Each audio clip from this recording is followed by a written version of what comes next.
Hi friends, ഞാൻ ഇന്ന് ആമസോണിൽ നിന്ന് മേടിച്ച ഒരു black sari, black and white കോമ്പിനേഷനിലുള്ള ഒരു striped sari with unstitched black blouse.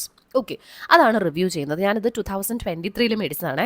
അപ്പോൾ ഇതിപ്പം 2025 2 വർഷത്തിന് ശേഷം ഞാൻ റിവ്യൂ ചെയ്യുകയാണ്. ഇപ്പോഴും അത് പക്കയായിട്ട് എൻ്റെ കയ്യിലിരിപ്പുണ്ട്. ഓക്കെ, അപ്പോൾ അന്ന് ഞാനിത് 249 രൂപയ്ക്കാണ് ആമസോണിൽ നിന്ന് മേടിച്ചത്. ശരിക്കും ഇതൊരു ഉടുക്കുമ്പോൾ ക്ലാസി ലുക്കാണ്. ഓക്കെ, ആഴം കാണുന്നത് പോലെ ഇതിൻ്റെ അകത്ത് ഈ ഒരു രീതിയിൽ നമുക്ക് ആഴമൊക്കെ കാണും. എങ്കിലും ബ്ലാക്ക് ആൻഡ് വൈറ്റ് കോമ്പിനേഷൻ വരുന്നതുകൊണ്ട് അത്രയും കുഴപ്പമില്ല. ഇതിൽ ഞാൻ നോട്ടീസ് ചെയ്തതാണ്, ഇടയ്ക്കിടയ്ക്ക് ബ്ലാക്ക് ആൻഡ് വൈറ്റിലാണെങ്കിലും ചെറിയ ആ ഒരു പ്രിൻ്റ് മാറി മറിഞ്ഞ് കിടക്കുന്നുണ്ട്. കുഞ്ഞു കുഞ്ഞു പ്രിൻ്റേ ഉള്ളൂ കേട്ടോ, അല്ലാതെ നമുക്ക് നോട്ടീസബിൾ ആയിട്ടുള്ള സംഭവമൊന്നും കാണത്തില്ല.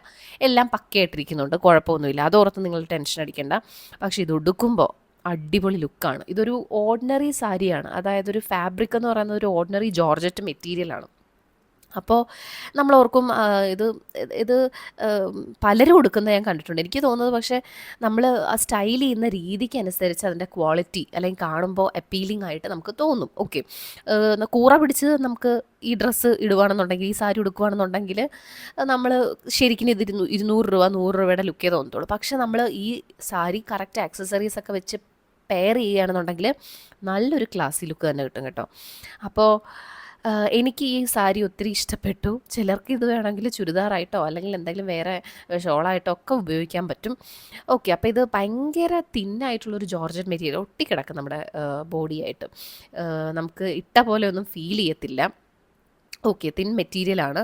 പിന്നെ ഞാൻ പറഞ്ഞില്ലേ, മൊത്തത്തിൽ കാണുമ്പോൾ നമ്മുടെ പിക്സിലൊക്കെ ആണെങ്കിലും നമ്മൾ ഒരു നൈറ്റ് പാർട്ടിക്കൊക്കെ വെയർ ചെയ്യുവാണെങ്കിലും ഇതിൻ്റെ ക്വാളിറ്റി ആരും നോക്കാൻ പോകുന്നില്ല. കാരണം ഇറച്ച് നിൽക്കും, നമ്മളവിടെ ഒരു യുണീക്കായിട്ട് നിൽക്കും. അത് ഡാം ഷുവറാണ്. പലരും എൻ്റെ അടുത്ത് ചോദിച്ചിട്ടുണ്ട് ഇത് എവിടെ നിന്നാണ് മേടിച്ചിട്ടുള്ളതെന്നുള്ളത്. ഓക്കെ, അതുപോലെ തന്നെ ഇതിൻ്റെ അറ്റങ്ങൾ തുടക്കത്തിലെ ഒടുക്കത്തിലെ അറ്റങ്ങൾ ഒരിക്കലും അവർ സ്റ്റിച്ചൊന്നും ചെയ്തിട്ടൊന്നും ഇല്ല. ഇങ്ങനെ കീറി കീറി പോകാൻ ചാൻസ് ഉണ്ട്. അതുകൊണ്ട് അത് നമ്മൾ ആദ്യം തന്നെ അറ്റം അടിക്കുക. ഇതിൻ്റെ ലിങ്ക് എന്തായാലും ഞാൻ ഷെയർ ചെയ്യാം.